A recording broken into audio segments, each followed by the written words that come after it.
I'm Nima Rajan. A new poll from Leger and the Association for Canadian Studies shows a quarter of respondents believe Canada is at the height of the COVID-19 crisis, while 41% think the worst is now behind us. The online survey also found 51% of those polled will take the first COVID-19 vaccine they are offered, while 25% say they are willing to wait to get the shot that they prefer. The National Advisory Committee on Immunization is changing its guidance on who should receive the Oxford-AstraZeneca COVID-19 vaccine. It initially recommended against giving the drug to people 65 and older, but is revising its thinking based on the latest data from places where people over 65 have received the shot. Sweden is the latest European country to temporarily suspend use of the AstraZeneca shot due to reports of dangerous blood clots in some people. The Prime Minister is suggesting that the Canada-US border won't reopen anytime soon. Justin Trudeau says he knows Canadians are looking forward to the day when cross-border travel can resume, but he says that's a discussion for another day. Mr. Trudeau's recent conversations with President Joe Biden and other US officials have rekindled debate about reopening the border. Well, despite disappointment that not all their amendments were accepted, most senators appear willing to support a revised version of a bill to expand access to medical assistance in dying. Senator Mark Gold says the revised Bill C-7 represents a historic example of collaboration between the two parliamentary chambers, resulting in better legislation. The bill would expand access to assisted dying to intolerably suffering individuals who are not approaching the natural end of their lives, in compliance with a 2019 Quebec Superior Court ruling. The Kielburger brothers have lashed out at a parliamentary committee, calling its study into their We charity nothing short of a political trial. In his opening statement to the House of Commons Ethics Committee, Mark Kielburger said he and his brother set up We operations because of outdated restrictions on Canadian charities. March is the one-year anniversary of the WHO declaring a pandemic. Hundreds of thousands of Canadian kids will once again need employment this summer. Where's the replacement program for youth opportunity? Who among you have developed a better plan to match nonprofits in the volunteer sector they so desperately need? How has Canadian youth and any of this made them, as young people in Canada, more likely to serve or more likely one day to go into politics? It's easy to tear down irresponsibly. It's, however, difficult to build and much more difficult to replace what you destroy. Mr. Kielburger says they had the best intentions when they agreed to help the federal Liberal government run a multi-million-dollar Canada Student Services grant program. Parliamentarians and survivors of online exploitation are calling for a full-on criminal investigation into Pornhub's parent company.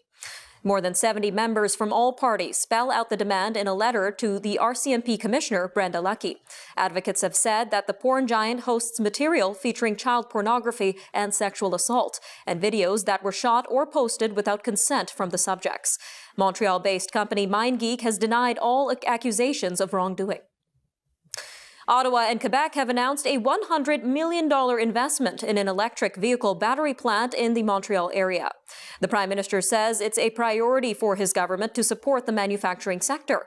Justin Trudeau says this project will accelerate the electrification of the country's transport systems. Rogers is buying Shaw Communications in a deal that would combine Canada's two largest cable operations. Valued at $26 billion, including debt, the proposed deal comes at a pivotal time for cable and phone companies. Shaw and Rogers aren't direct competitors in cable and internet because their networks are in different parts of the country. But they have been competing in the wireless sector since Shaw bought the former Win Mobile in 2016. A study of certified tradespeople from 2009 to 2017 finds men in the skilled trades are nearly double that of women. Researchers with the Labour Market Information Council found that those in the Red Seal trades started out making $64,000 in their first year. That income grew an average of 2.1% annually over the 8-year study period to reach $73,800. Women's annual earnings across all 56 trades was about 47% less in the first year following certification, a percentage difference that stayed steady after 8 years. Walmart Canada is closing 6 stores across the country, including one in Newfoundland and Labrador. The company says one of its stores in St. John's will be closed. It says stores in Calgary, Edmonton, Hamilton, Malton, and Kitchener will also be closed. The company says all employees at these stores will also be offered jobs at other Walmart stores nearby. All right, up next, we speak with the Canadian Taxpayers Federation on the company's annual Teddy Awards, which may sound prestigious, but as you'll find out, is far from an honor. That and more news from around the world coming up after the break, so stay tuned, everyone. We'll be right back.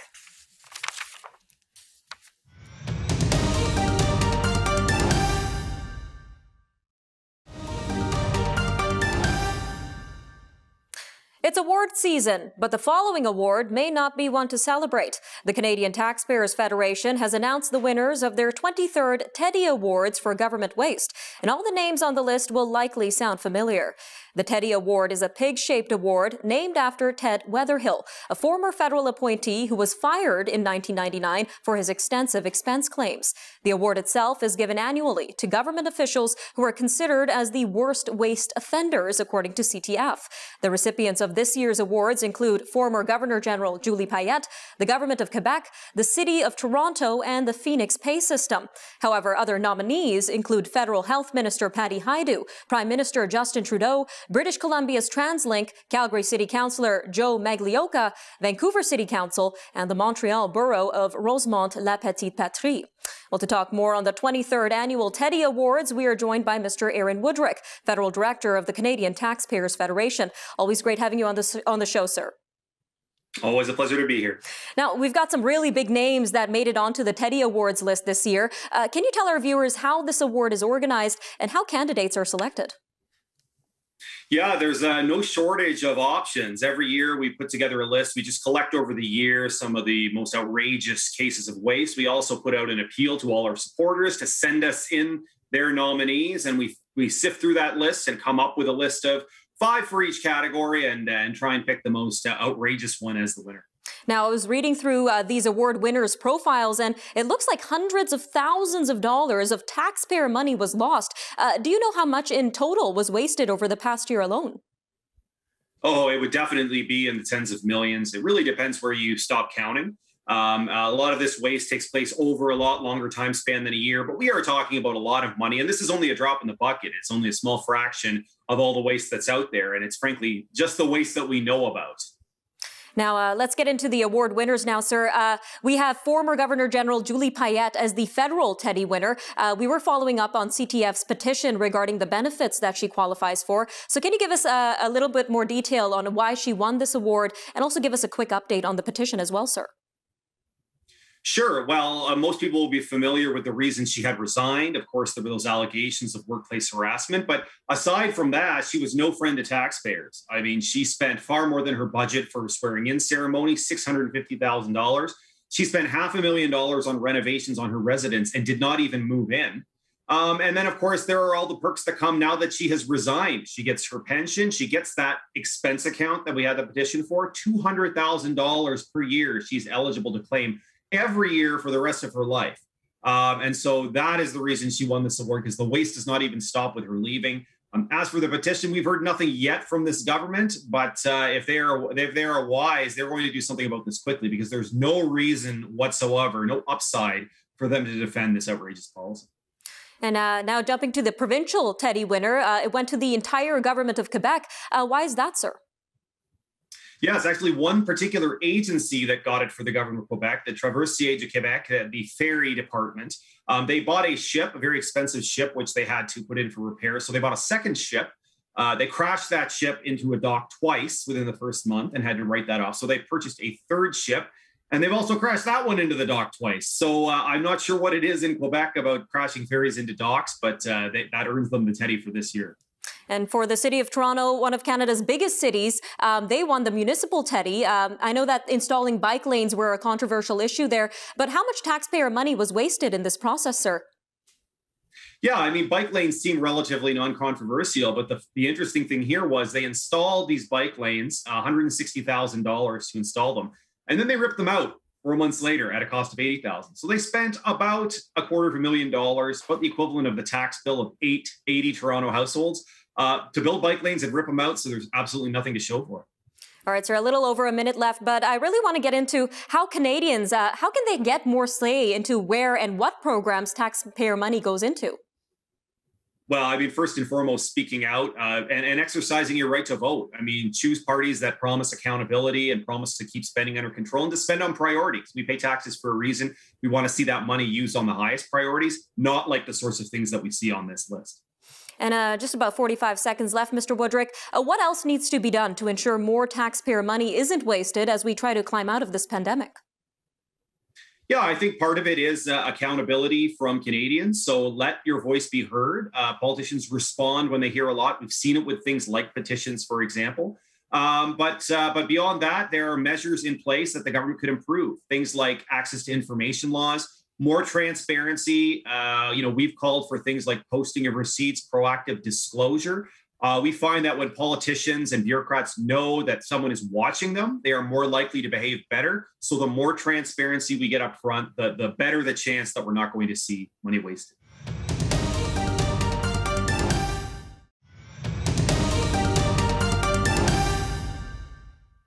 BC's first 60,000 doses of Oxford AstraZeneca COVID-19 vaccine will go to workers in sectors where outbreaks have occurred, where use of PPE is challenging, and where people live or work in close settings. Health officials say that includes workers in food processing plants, agricultural operations, and large industrial groups. Concerns about blood clots have led some countries to suspend the use of certain lots of the vaccine, while BC's provincial health officer says the condition can sometimes be associated with COVID-19 itself. BC's top doctor says she is working with faith leaders on plans to resume in-person religious services that have mostly been prohibited since November.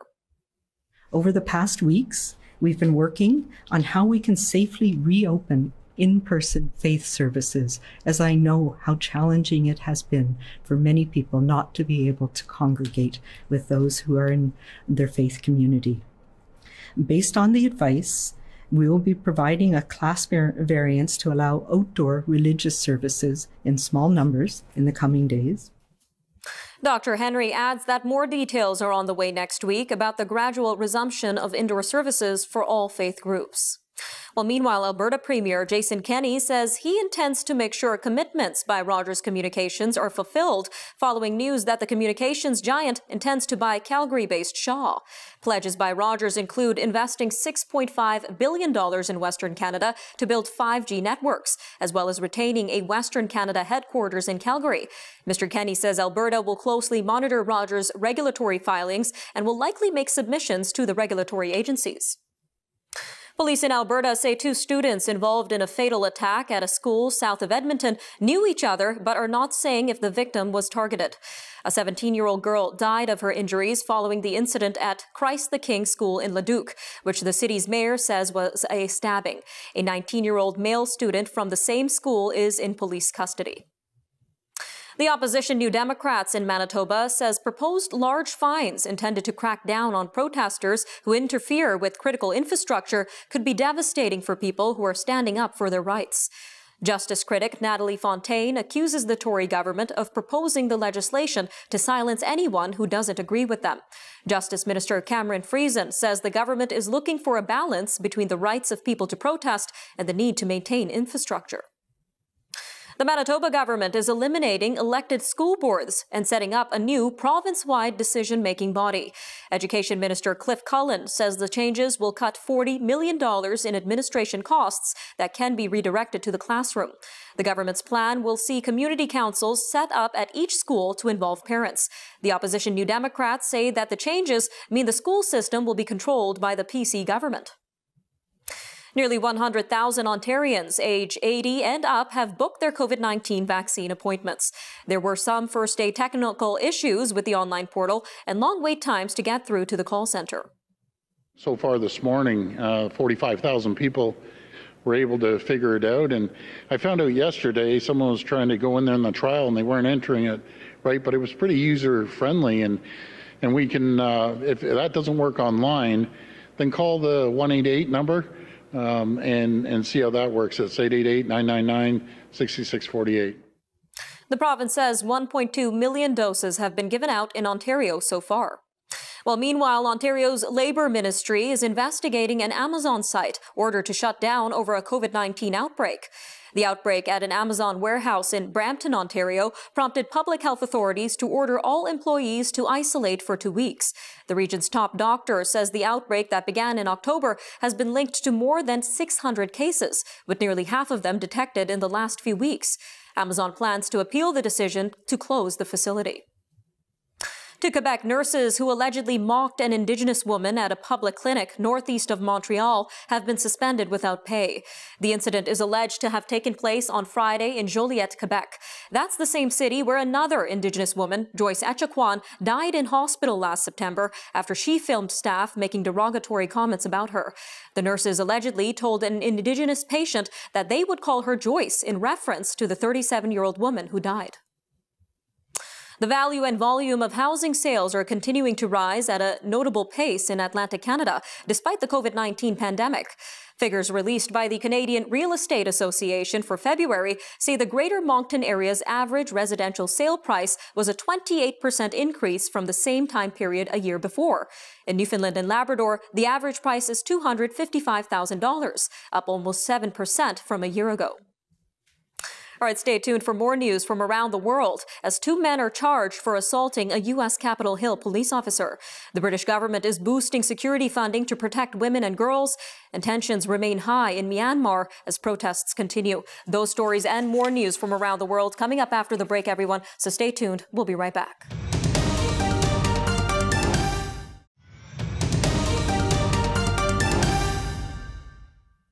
2 men have been arrested and charged with assaulting a U.S. Capitol police officer during the January 6th riot. But it's not yet clear if they're covering Brian Sicknick with bear spray caused his death. The arrests are the closest U.S. official prosecutors have come to identifying and charging anyone associated with the 5 deaths that happened during and after the riot. Investigators initially thought Mr. Sicknick died after being hit in the head with a fire extinguisher, but now believe he may have ingested a chemical substance, possibly contributing to his death. In the wake of the kidnapping and murder of a woman as she was walking home in London, the British government says it will increase funding for street lighting and closed-circuit TV as part of a package of measures to help protect women and girls. The measures were announced following a meeting of government ministers, prosecutors, and senior police officers following the death of 33-year-old Sarah Everard in South London. Defense and foreign ministers from the U.S. and Japan are to discuss their concern over China's growing influence in the Indo-Pacific region as President Joe Biden's administration tries to reaffirm engagement with its key regional allies.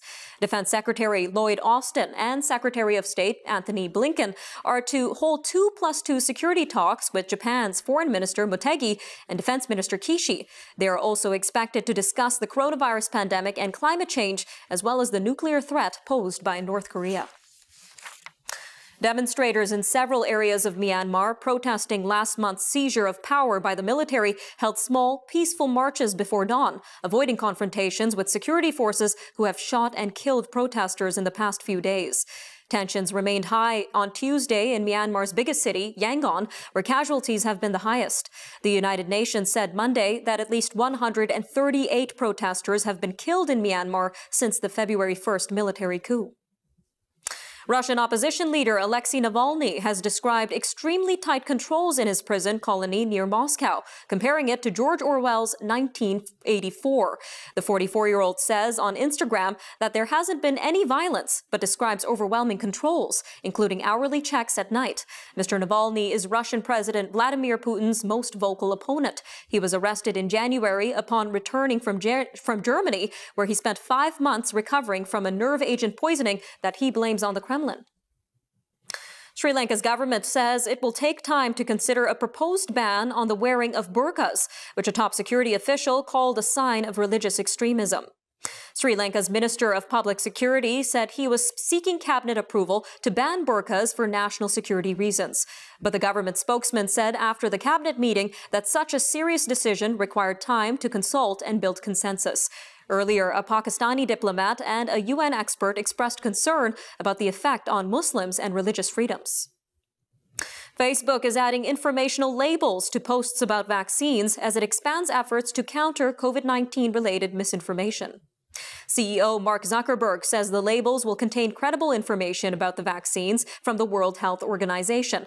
It will also offer some users information on where and when they can get their shot.